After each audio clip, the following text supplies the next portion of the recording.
Banakini, bana de partout, partout monde. Pour s'abonner massivement à la chaîne, c'est Zamakambo TV, Zamakambo TV, Zamakambo TV. Nous agitons quoi, tout fin à rater, tout le barra, va bien politique, musique, vie sociale, donc pour s'abonner massivement et ça l'a bien quoi. Ouais.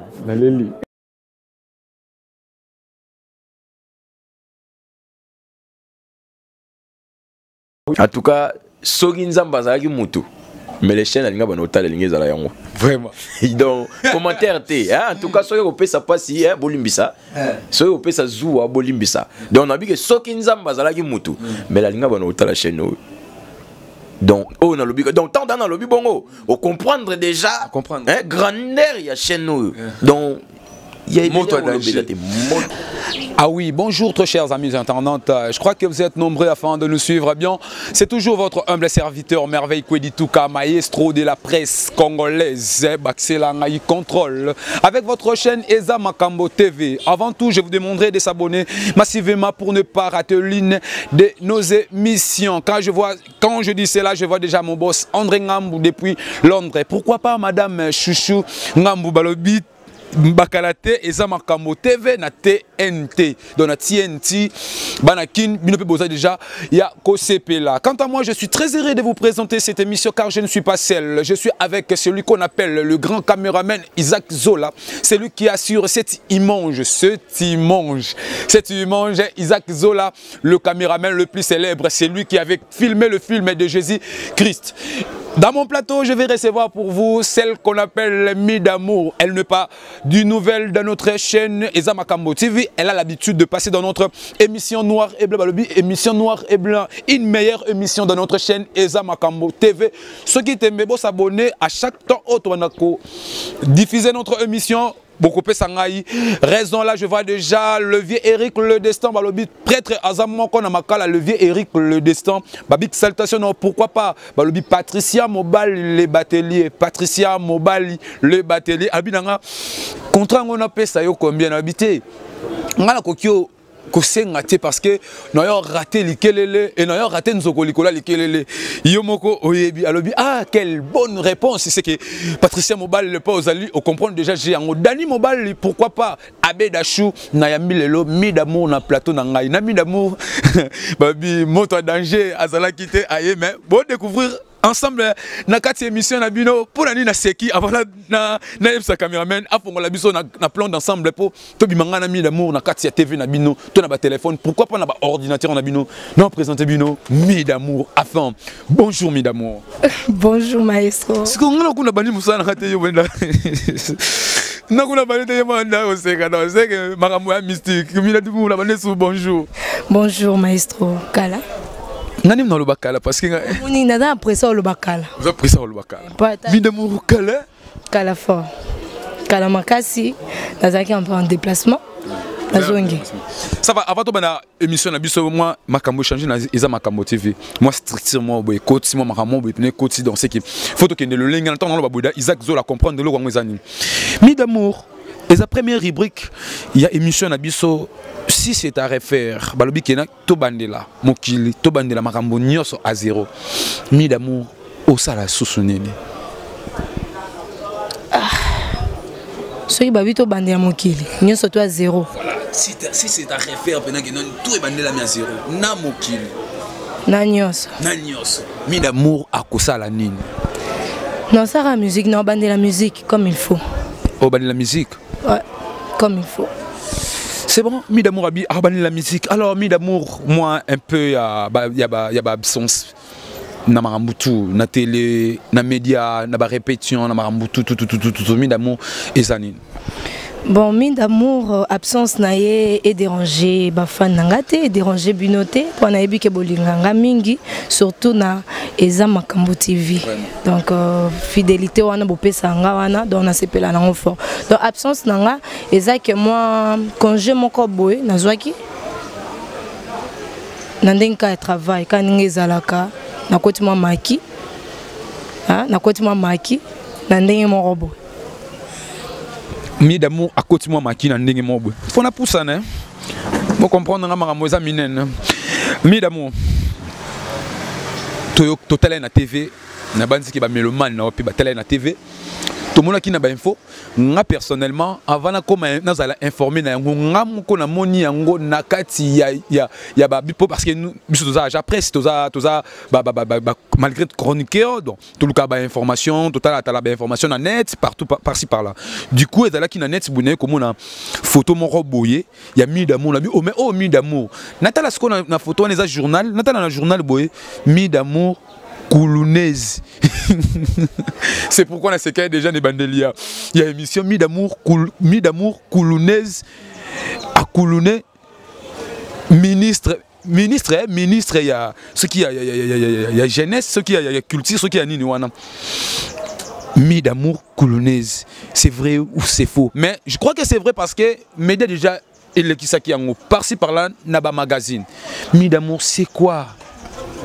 Yo confirmons déjà, c'est vrai. Non, on a confirmé qu'il était parce qu'il y a un mi d'amour. Non, ça c'est une star. Aza artiste musicien. Parce que quand on a une Koulounaise, moi, genre. Alors, na la mo information na c'est et puis na zo ki da information na parce qu'on a tout na on a yo moko. Nanga moko c'est faux. C'est vrai na ba o ba panzaka sango ya ba publicité, ba journal. Ba o ba panzaki on ndenga mabe. Qui a bêti na Koulouné pour commerce c'est faux. Taka mi d'amour ngazala babi mi d'amour donata bolingo mingi na bundarate na soa na raté ezaka ba jaloux il y a nouvelle évasion de mi d'amour ne ba montaki kuna bango mais na kipaki pe bango te ba sale o ba ko sala babi likamunyo surtout et yaka pe esukaka et yaki pe esuki et le bomoni mi d'amour. Le loba mon ami d'amour. Alors je pense que va mieux le man pourquoi pas la nabisu izama kamote vite on ba yoki bon ba za mingi na posa ya ba précision ba raison ils allaient vraiment nini. Raison vraiment ezaki valabilité. Raison raison na bango. Il paraît-il que ba kataki air pour la musique ya baba et puis ngamo pe na banda comprendre était comment ba oki ko kata musique na baba mais ba loba pour na ba musicien te.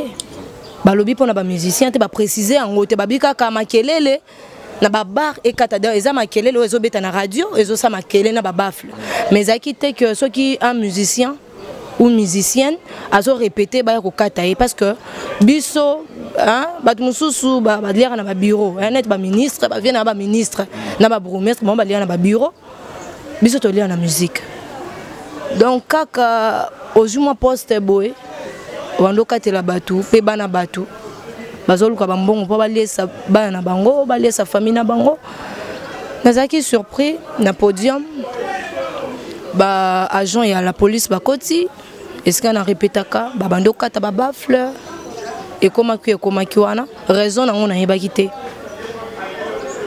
ndeka ba komaki ndeka media pe panzani au mi d'amour abeti moto bamusu babi trépied bamusu balobi soki mulangi bamusu balobi soki mabaya bamusu babi soki nini donc baloba mais d'amour azana temps wana te ezaka na ministre na biso ya culture et art asunga biso artiste na lo bango au nom de ya artiste nyonso donc il faut pour ça la mise à part moko boy biso banduleman tolia kana donc to sala elo musute à part musique so bobi bokata musique na babar.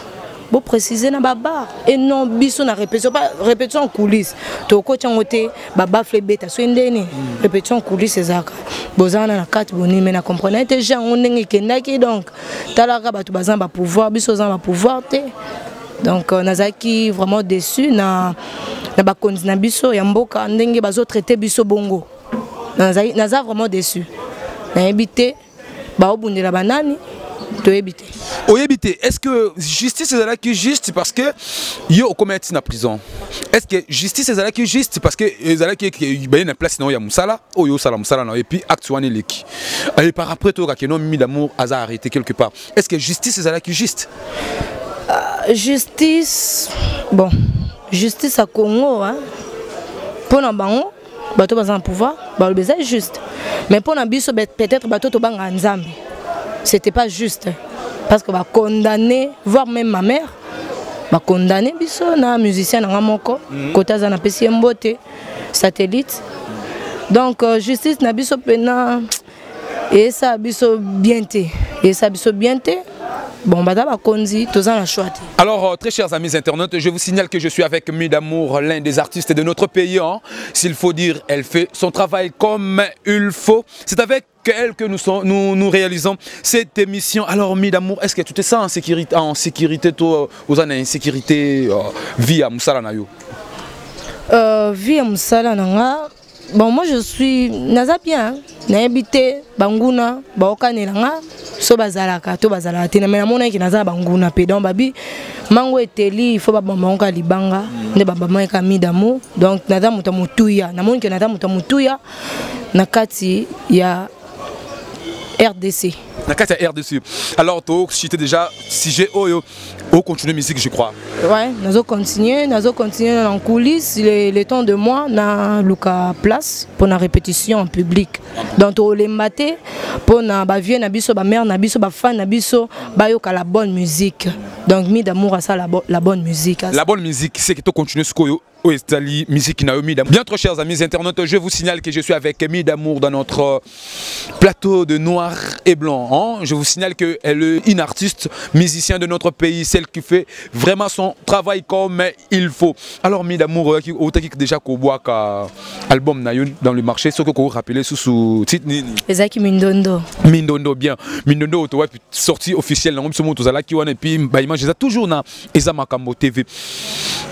Est-ce que Mindondo au continue qui toujours la promotion to makamwa nekate un peu parcours il y a production il y a promotion na maestro mutaka na prison continue de ntaka bakati Mi Damour souffle balingi te do Mindondo ngamona yembe benenga Mindondo mais nzamba sala kama kamnae ndena bimi boye nazo continuer toujours toza kaka toujours na Mindondo pas y mon vie avec on entier.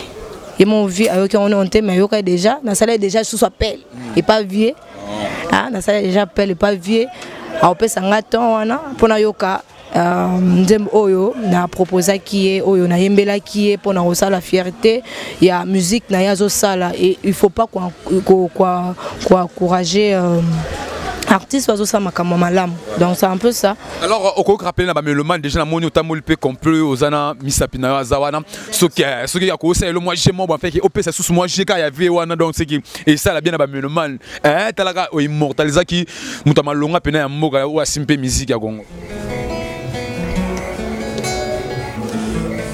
Misape ko pour ça na Obani bandeli. OK.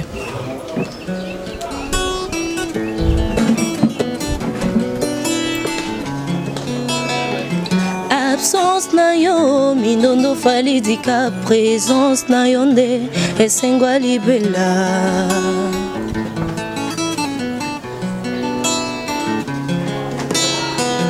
absence na yo Mindondo fali dika présence na yo nde esengwa libela dika meka nanu kokende mosika na ngai okomona ndenge okochange nga nzoto ngai moto nazalaki priorité motema no yo réduire nga na valeur ya moins que rien na miracle nini esengwe komaka mawa ndenge yanga affection lelo baluki déception.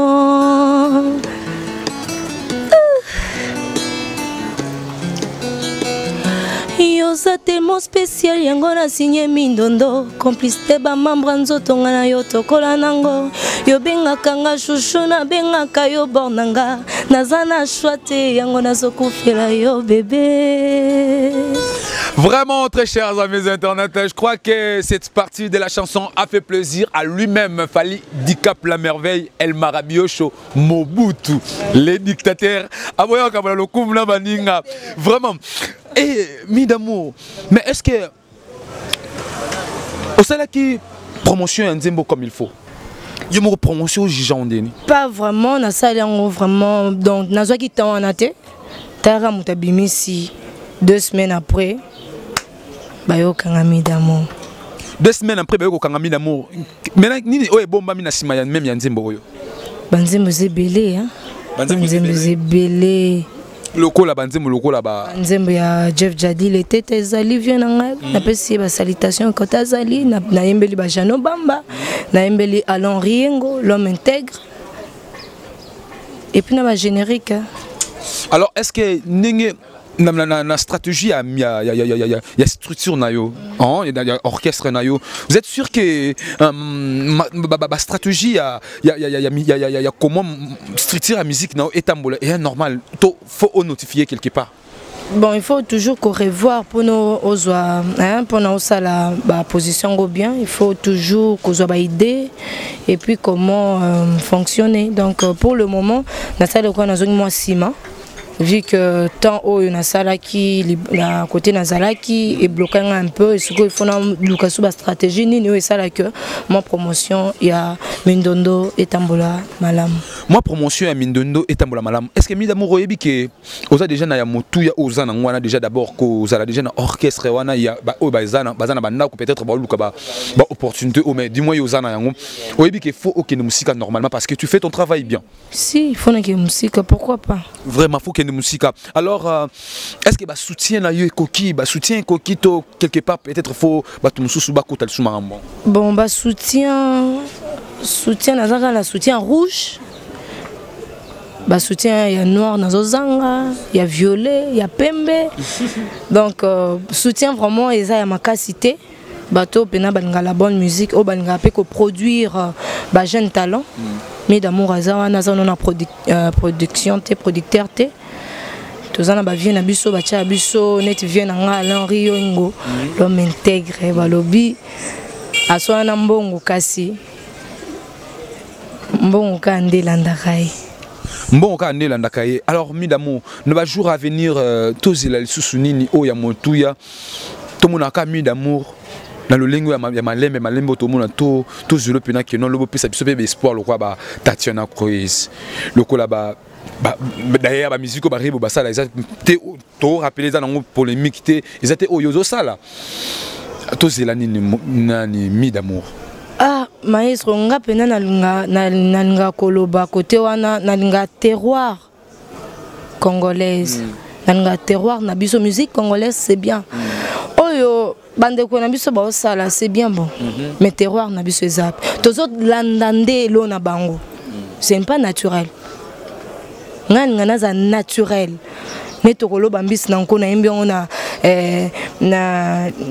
nini na kingombe moseka gbana ulae ya ngoma ulae ya ngoma ngba akalia makondo ya ngoma na makpetu na makuku ya ngoma do amine tunge nawe. Vraiment très chers amis internet, bon ça tire degré Midamour, on peut ça makambo, bato peut ça ba souffle bango yout, hein bato peut ça pena ba souffle bango yo musale qui ne kitoko et puis ceux qui soutien na yo yé, moni abia azana na ya mauvais ali ya rouge ali ya bleu ali mais les anka oyo yo okotia maboko pour être musala oyo ekende liboso. Bien très chers amis internautes, je vous signale que c'est votre émission Noir et Blanc, une meilleure émission de notre chaîne Eza Makambo TV. Dans mon plateau, je suis avec Midamour, mais nous sommes petit à petit vers la fin de notre émission. On avait bien cherché juste ces moments pour parler avec Midamour. Boyokini Nezalaki Kati ya Midamour. Mais tout comme déjà nasuka ya émission na biso. Alors Midamour proposé ba mélomane nini déjà na ba moment où oza en liberté. Et là on a proposé bango bazui non temps ba fan nanga na bato bazoya po bakoma ba fan nanga bazui temps yo ka Mindondo te bazui temps yango te bazui elengi wana te parce que bêtise ezate na kati nga sala ba musique moko eza papa na maman bana bavandi ba yo ka musique. Est-ce que on peut te dire que non petit sikope Midamour tout temps on est tout luka tout niveau tout tangela? Non, c'est pas ça, c'est pas que na tambola bolumbu pour bat balandanga non na ko la taper soutane bat balandinga. Donc musique est bon. Vraiment. Musique est stratégie, est na kumbonka bongo donc nazo souhaité Mindondo to consommer na Mindondo boyo kano elenga Mindondo et puis ba demande na bino pe ça la question obi ke Midamour to matana nous to iba pe na côté mususu Midamour azana nga beta musique nyoso to afrobeat, R&B tout na beta. Vraiment. Ah. Bien très chers amis internet, ndé kan nous tout ça déjà nasuka ya émission na biso alors Midamour ozanga ba dernier mot et puis moi quelques salutations et surtout Nebi qui est numéreuse à la moi Jarme moi quelques salutations et puis moi dernier mot déjà. Dernier mot nanga eza na pesi merci na ba oyo ba balanda kinga natangwa pasi natangwa ba difficulté y compris chaîne ya monene babi Eza Makambo TV balanda kinga tina suka et puis na pesi merci beaucoup na Alain Ngolo m'intègre pena zalaki wana tina suka tina li fobo si saki likambango obanga babaka mi d'amour na ekulusu mais yesu déjà akufa na ekulusu pona nga na bango akita pe habite makam na bino nyoso to esili pourquoi mi d'amour a continuer nango donc nzamba sali grâce déjà makam nyoso to esili bo consommer mindono na bino bo pesanga chance wana na pesi dada solo bambote na soutien na pesi artiste nanga oyo bakanga biso balobi satellite double brassa na pesi mbote na pesi groupe nanga mobimba mbote na pesi mama Hélène Biti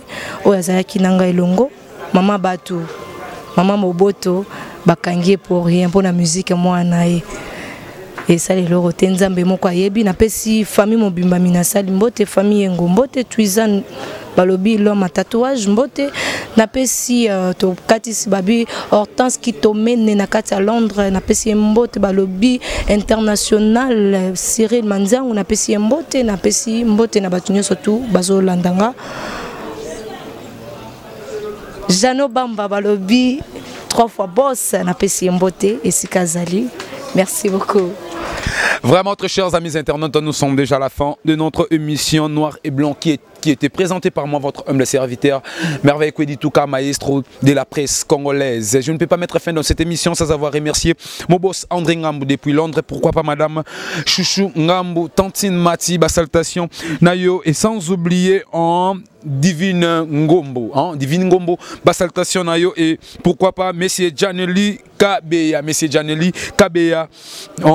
depuis Allemagne Bassaltation aux États-Unis d'Amérique, le vieux Patrick Ndenda qui Bassaltation na Bino. Je suis déjà à la fin de mon émission Noir et Blanc qui a été présentée par moi-même. Veuillez abonnez-vous massivement dans notre chaîne Eza Makambo TV, Ritz Lokate, Gloire Tama, Thérèse, pourquoi pas Modestine Lobota.